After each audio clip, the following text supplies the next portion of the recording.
Hello everyone, I am Shiv Kumar Sinha. Welcome to YouTube channel My Observation Life. Discussion on caste census की श्रृंखला में आज part 2 प्रस्तुत कर रहे हैं और पार्ट 2 में हमारा जो ध्यान केंद्रित करने का विषय होगा वह है conscious policy decision regarding caste census. इस शब्द का इस्तेमाल सर्वोच्च न्यायालय में महाराष्ट्र सरकार की याचिका के संदर्भ में भारत सरकार द्वारा जो प्रतिशपथ पत्र दायर किया गया उसमें कहा गया है कि कास्ट सेंसस नहीं कराया जाएगा और कास्ट सेंसस नहीं कराए जाने का निर्णय कंसस पॉलिसी डिसीजन है, अर्थात पूरे होशो हवास में लिया गया यह नीतिगत निर्णय है कि जातीय जनगणना नहीं कराई जाएगी।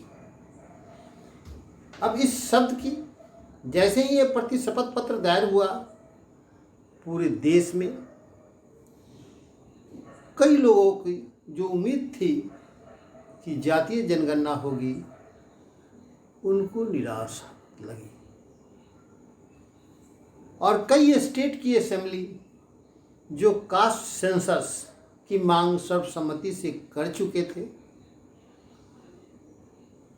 उनको भी कहीं न कहीं झटका लगा और पूरे देश में एक माहौल बनाया जा रहा है कि कास्ट सेंसस कराया जाए।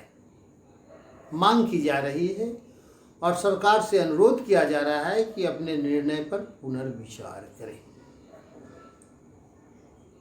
जब हम इस पक्ष की समीक्षा करने का प्रयास करते हैं तब हम पाते हैं कि हमारे देश में आज़ादी के बाद सेंसस एक्ट 1948 के तहत संपन्न होता है और सेंसस एक्ट 1948 यह स्पष्ट कहता है कि आबादी के संबंध में व्यक्तिगत सूचना एकत्रित सरकार द्वारा की जाएगी, लेकिन उसे की सभी आंकड़े प्रकाशित नहीं की जाएगी। पर्सनल डिटेल, खासकर पर्सनल डिटेल को कॉन्फिडेंशियल रखा जाएगा। यह एक्ट के तथ्य है। फिर एक्ट में यह भी कहा गया है कि जनगणना के दौरान आम नागरिकों से जो सूचनाएं मांगी जाएगी वह सूचनाएं उन्हें देना होगा। सूचना नहीं देना एक तरह से आपराधिक कृत्य होगा। जो सूचना उनके उपलब्ध है स्वेच्छा से जो भी बातें हैं जो उनको लगे कि सत्य है, सत्य सूचना, जो नहीं समझ पा रहे हैं वह दूसरी बात है, सूचनाएं देना होगा। इस क्रम में सेंसस विभाग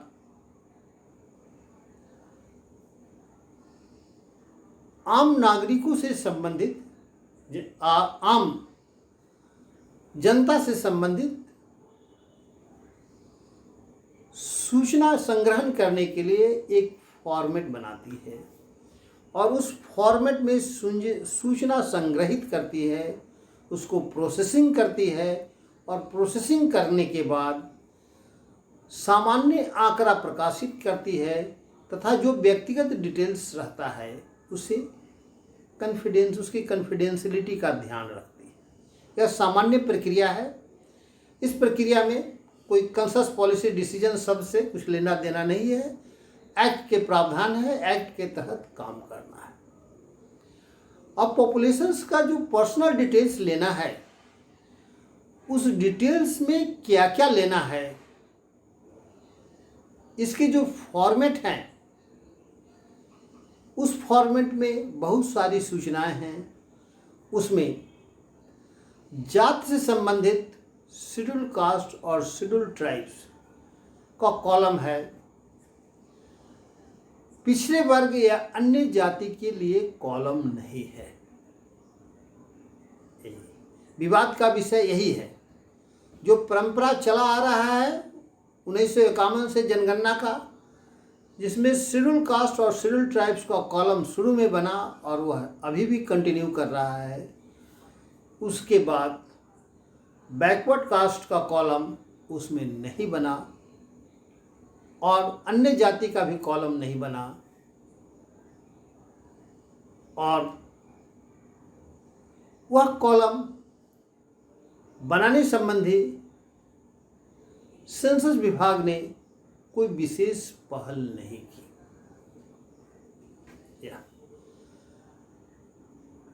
विभिन्न जातियों का आरक्षण है, विभिन्न जातियों के डेवलपमेंट प्रोग्राम्स है, विभिन्न जातियों के नाम पर आयोग बने हुए हैं। उस आयोग को काम करने के लिए, उसके डेवलपमेंट प्रोग्राम को लॉन्च करने के लिए आवश्यक है कि वह विभिन्न जाति संबंधी सूचनाएं उपलब्ध कराए। अगर वह जातीय संबंधी सूचना नहीं है, या तो उन आयोग को भंग कर दे, या फिर उन जाति से संबंधित जो आरक्षण है, जो सूचनाएं हैं, उसको इरिलीवेंट कर दे। दो ही बातें। यह इस पक्ष पर कहीं न कहीं यह बातें आम लोगों को यह सोचना है कि यह कंसस पॉलिसी डिसीजन जातीय जनगणना नहीं कराने का है। इसके पीछे उद्देश्य है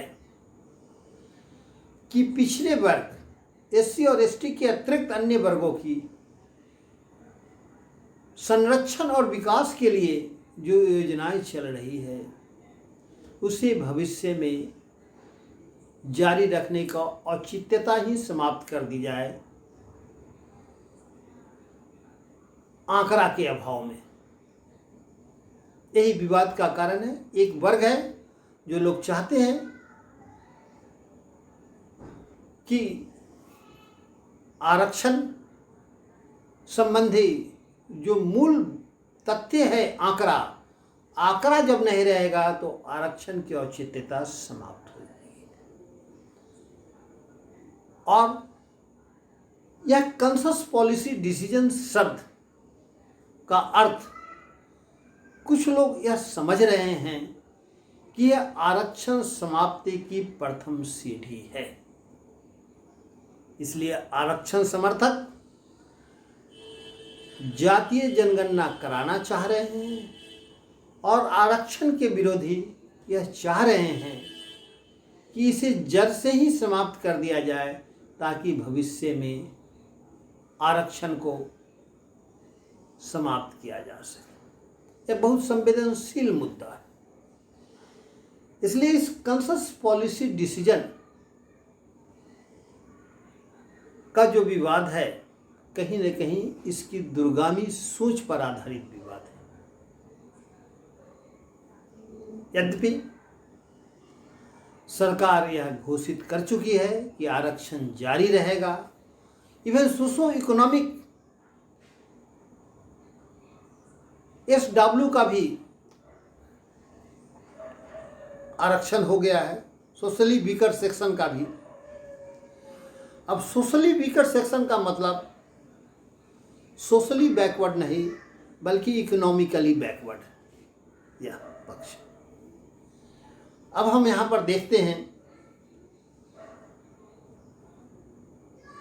कि कंसस पॉलिसी डिसीजन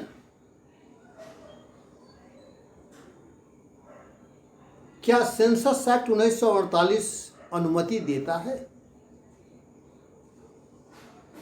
सेंसस कराना है, नागरिकों के संबंध में सूचना संग्रहित करना है, प्रकाशित करना कॉन्फिडेंशियल हो सकता है, पर्सनल डिटेल्स हो सकता है, लेकिन सूचना एकत्रित करना एक्ट के तहत बाध्यकारी है। इसलिए कंसस पॉलिसी डिसीजन के नाम पर कहीं न कहीं एक्ट की उपेक्षा नहीं की जा सकती। अगर कहीं जरूरत है तो एक्ट में संशोधन की जानी चाहिए, या फिर इसी तरह की बात 2010 में भी आई थी। परिणाम था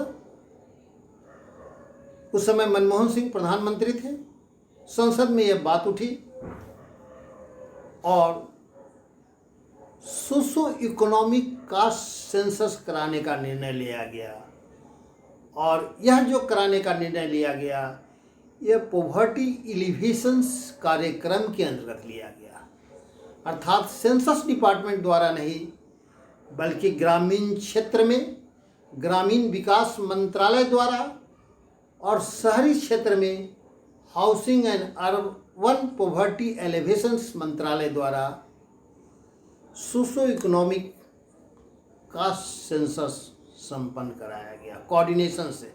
इसका मॉनिटरिंग सेंसस डिपार्टमेंट कर रहा था, लेकिन ग्रामीण क्षेत्र में ग्रामीण विकास मंत्रालय की एजेंसी और शहरी क्षेत्र में housing and urban poverty alleviation मंत्रालय द्वारा यह संपन्न कराया गया। सेंसस एक्ट 1948 और सोशो इकोनॉमिक कास्ट सेंसस दोनों में बेसिक अंतर है कि कास्ट सेंसस एक्ट के तहत जो पर्सनल डिटेल्स कलेक्शन किया जाएगा वह कॉन्फिडेंशियल होगा, जबकि सोशो इकोनॉमिक कास्ट सेंसस के तहत जो सूचनाएं एकत्रित की जाएगी वह ओपन फॉर ऑल होगा। यहाँ तक कि सोशो इकोनॉमिक कास्ट सेंसस में ड्राफ्ट पब्लिकेशंस पंचायत लेवल पर, डिस्ट्रिक्ट लेवल पर भी होता है, उसमें आपत्ति मांगे जाते हैं और सुधार भी किए जाते हैं। इसे socio economic caste census open for all है, जबकि सेंसस डिपार्टमेंट द्वारा जो पॉपुलेशन का, नागरिकों का नहीं, पॉपुलेशन का आंकड़ा उपलब्ध किया जाता है उसमें पर्सनल डिटेल्स कॉन्फिडेंशियल रहता है। अब हम जब विवाद की ओर जाते हैं कि सेंसस डिपार्टमेंट ने जो संसद में प्रश्न किए जाते हैं और उसके जवाब देने के लिए जो उत्तर तैयार किया जाता है, अगर सेंसस डिपार्टमेंट द्वारा उत्तर तैयार किया गया उत्तर हमारे मंत्री अगर संसद में जवाब देंगे तो स्पष्ट है कि सेंसस डिपार्टमेंट 1948 एक्ट के मार्गदर्शिका के अनुसार जो परंपरागत ढंग से सेंसस हो रहा है उसके फॉर्मेट बने हैं, उसी सूचनाएं के आधार पर हमारे मंत्री को बोलने के लिए संसद में उत्तर का ड्राफ्ट बनाएंगे, उत्तर के लिए फैक्ट्स एंड फिगर देंगे और उसी के आधार पर हमारे मंत्री संसद में यह कहेंगे कि सेंसस डिपार्टमेंट के तहत जातीय जनगणना नहीं कराई जाएगी, क्योंकि इसकी कॉलम परंपरागत ढंग से पॉपुलेशन की सूचना एकत्र करने के लिए जो बना है उसमें नहीं है। अभी तक ग्रामीण विकास मंत्रालय द्वारा सोशो इकोनॉमिक कास्ट सेंसस के लिए कोई गतिविधि नहीं दिखाई जा रही है। परिणामतः कहीं न कहीं हम लोग सेंसस डिपार्टमेंट द्वारा किए जाने वाले सेंसस की बात कर रहे हैं। ग्रामीण विकास विभाग द्वारा जो सोशो इकोनॉमिक कास्ट सेंसस कराया गया था 2011 में, उसकी चर्चा नहीं कर रहे हैं। मैं समझता हूं कि अभी जो देश में विवाद चल रहा है, फिर सरकार 2011 के तरह उसी तर्ज पर सेंसस विभाग द्वारा प्रारंभिक जनगणना शुरू की जाएगी, हाउस लिस्टिंग हो जाएगा और उसी हाउस लिस्टिंग की सूचना ग्रामीण विकास विभाग को देहाती क्षेत्र के लिए और शहरी क्षेत्र के लिए housing and urban poverty alleviation मंत्रालय को वही हाउस लिस्टिंग उपलब्ध कराया जाएगा और उसी पर विभिन्न पैरामीटर के तहत पुनः सोशो इकोनॉमिक कास्ट सेंसस ग्रामीण विकास विभाग और शहरी विकास विभाग के तहत यह संपन्न होगा, जो इसका भविष्य मुझे नजर आ रहा है। और देश में जब आंदोलन चलेगा तो सरकार यह घोषणा कर देगी कि सोशो इकोनॉमिक कास्ट सेंसस होगा। सेंसस डिपार्टमेंट 1948 के एक्ट के तहत जो पुरानी फॉर्मेट में सेंसस कराएगी और ग्रामीण विकास मंत्रालय सोशो इकोनॉमिक कास्ट सेंसस के तहत नए फॉर्मेट में कराएगी। इसके नए पैरामीटर होंगे। मैं समझता हूँ कि अगला इस कास्ट सेंसस पर जो विवाद चल रहा है, इसका भी भविष्य यही होने वाला है। इसलिए कंसस पॉलिसी डिसीजंस जो प्रतिशपथ पत्र में दायर किया गया है महाराष्ट्र सरकार की याचिका पर, मैं समझता हूं कि इसका भविष्य इस ओर झुकता नजर आ रहा है। अब प्रश्न है कि अगर ग्रामीण विकास मंत्रालय द्वारा यह कास्ट सेंसस कराया जाएगा तो पिछले बार 5,000 करोड़ खर्च हुआ था और इस बार निश्चित रूप से 15,000 करोड़ खर्च होगा। और इसकी डाटा के बारे में जो बीपीएल से संबंधित डाटा है वह ग्रामीण विकास मंत्रालय इसका उपयोग करेगा, विभिन्न डेवलपमेंट स्कीम्स में होगा और कास्ट से संबंधित जो आंकड़ा होगा फिर उस सेंसस एक्ट के तहत इसकी कॉन्फिडेंशियलिटी के नाम पर आंकड़ा प्रकाशित नहीं किया जाएगा। इसलिए मैं समझता हूं कि अगर पिछड़े वर्ग का सामान्य सेंसस में अगर सेंसस किया जाना है तो सेंसस एक्ट 1948 के तहत जो फॉर्मेट तैयार किए गए हैं सेंसस के लिए, उसमें शेड्यूल कास्ट के अतिरिक्त बैकवर्ड कास्ट या अन्य कास्ट जोड़ करके इस समस्या का समाधान की दिशा में आगे बढ़ा जा सकता है। और अगर सरकार की यह नीति है कि हम कास्टलेस सोसाइटी का विजन रखते हैं, जो हमारे संविधान निर्माताओं का भी कुछ हद तक था, लेकिन टेम्पोररी फेज के लिए 10 वर्षों के लिए शेड्यूल कास्ट और शेड्यूल ट्राइब्स के लिए विशेष प्रावधान किए गए थे और फिर वह 10-10 वर्ष करके बढ़ते रहा। तो हमारे संविधान निर्माताओं का जो ये विजन था कि हम कास्टलेस सोसाइटी की बात करें, अगर उस कास्टलेस सोसाइटी की ओर सरकार की बढ़ने की नीति स्पष्ट है तो वह स्पष्ट घोषणा करें कि हम कास्टलेस सोसाइटी चाहते हैं इसलिए जनगणना नहीं कराएंगे, हम सक्षम नहीं हैं इसलिए जनगणना नहीं कराएंगे। यह कहना उचित नहीं है कि इसमें कठिनाई है इसलिए जनगणना जातीय जनगणना नहीं कराएंगे, यह कहना उचित नहीं है। हमारी नीति है कि हम कास्टलेस सोसाइटी चाहते हैं। अगर कास्टलेस सोसाइटी चाहते हैं तो आप अनुसूचित जाति जनजाति आयोग, पिछड़ा वर्ग आयोग, अन्य अल्पसंख्यक आयोग सभी को कहीं न कहीं भंग करने की जरूरत है। अगर हिंदुत्व की बात है, अपनी धर्म और संस्कृति की बात है, तो मैं तो कहता हूँ कि पूरे हिंदू समाज का इतिहास वर्ण पर आधारित रहा है।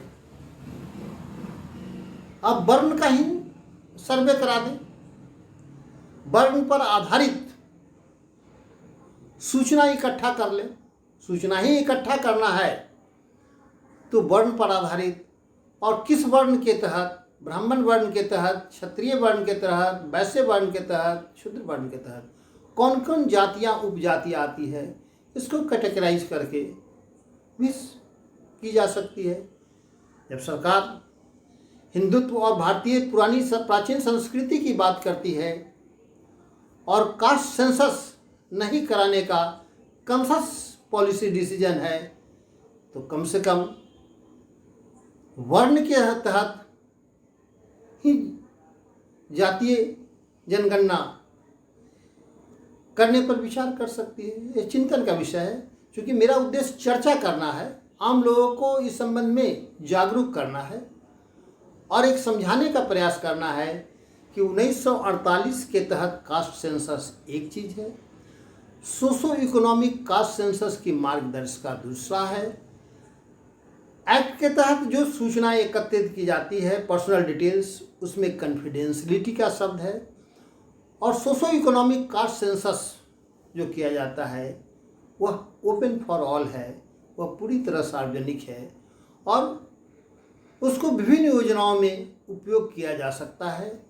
अतः मैं समझता हूँ कि जो पिछड़े वर्ग से संबंधित 2011 की जनगणना में सोशो इकोनॉमिक कास्ट सेंसस में जो सूचनाएं हैं उसको भी प्रकाशित करना कहीं न कहीं गलत नहीं होगा। ठीक है, उसमें अगर कोई त्रुटि है तो उसे सुधार किया जाए और आगे भी सोशो इकोनॉमिक कास्ट सेंसस की प्रक्रिया जारी रखी जाए, इसमें कहीं नहीं है। कास्ट सेंसस या सेंसस डिपार्टमेंट ही करे या ग्रामीण विकास मंत्रालय करे या अर्बन पॉवर्टी एलिवेशंस मंत्रालय करे, इसमें कोई खास अंतर नहीं पड़ेगा। उद्देश्य है कि यह नीतिगत निर्णय हो कि कास्ट से संबंधित, वर्ण से संबंधित सूचनाएं, पर्सनल डिटेल्स इकट्ठा करना है। आम लोगों की भावनाओं को देखते हुए सरकार को इस पर पुनर्विचार करना चाहिए और कास्ट इस समाज की प्राथमिकता है। हमारे संविधान निर्माताओं का जो विजन था, कहीं ना कहीं हिडन विजन था कि कास्टलेस सोसाइटी का निर्माण करें और 10 वर्ष के लिए विशेष व्यवस्था किए। जब 10 वर्ष की व्यवस्था शेड्यूल कास्ट और शेड्यूल ट्राइब्स का आगे बढ़ते जा रहा है तो इस फैक्ट को स्वीकार करना पड़ेगा कि कास्ट की पहचान हमारे समाज में प्राइमरी है और धर्म की पहचान सेकेंडरी है। जो प्राइमरी पहचान है उस संबंध में सूचना एकत्रित करना राष्ट्रीय नीति होनी चाहिए। इसलिए सरकार को कहीं न कहीं इस पक्ष पर पुनर्विचार करना चाहिए कि कास्ट का सर्वेक्षण वर्ण कॉलम के अधीन किया जाए, SC ST OBC और सामान्य के अधीन किया जाए या ब्राह्मण, क्षत्रिय, वैश्य और शूद्र के अधीन किया जाए, लेकिन कास्ट सेंसस कहीं न कहीं कराए जाने की पर चिंतन करना चाहिए, सरकार को विचार करना चाहिए और अपनी पॉलिसी में परिवर्तन पर भी विचार करना चाहिए। आज मेरा इस कास्ट सेंसस पर एक अपनी जो विचारधारा है मैंने उसको रखा है। इसे अच्छा लगता है तो लाइक करें, खराब लगता हो तो इसकी गंदे टोकरी में फेंक दें, कोई बात नहीं है। इसे डिसलाइक करें, हेट करें, कोई बात नहीं है। मेरा अपना विचार है, चिंतन है, सोच है जिसको मैंने रख दिया है। लाइक करना, डिसलाइक करना आपकी स्वतंत्रता है। इस तरह विचार का हम जो भी बात कर रहे हैं इसको ध्यान में रखे हैं कि सेंसस एक्ट 1948 क्या कहता है और सोशो इकोनॉमिक कास्ट सेंसस 2011 की मार्गदर्शिका क्या कहता है। और कहीं ना कहीं सोशो इकोनॉमिक कास्ट सेंसस भी जरूरी है, क्योंकि विभिन्न में क्रीमी लेयर का कंसेप्ट है। क्रीमी लेयर का जो कंसेप्ट है वो भी सोशो इकोनॉमिक कास्ट सेंसस से ही उभरेगा। क्रीमी लेयर के अंतर्गत कितने % लोग हैं, यह सोशो इकोनॉमिक कास्ट सेंसस से आएगा। जो हमारे संवैधानिक टर्म जो इस्तेमाल हो रहा है उस सबको ध्यान में रखते हुए अगर मेरा यह विचार आपको अच्छा लगता हो तो लाइक करें या डिसलाइक करें, लेकिन देखें जरूर। इन्हीं शब्दों के साथ मैं अपनी वाणी को विराम देता हूँ। फिर अगले दिन किसी दूसरे आयाम पर चर्चा करेंगे। धन्यवाद।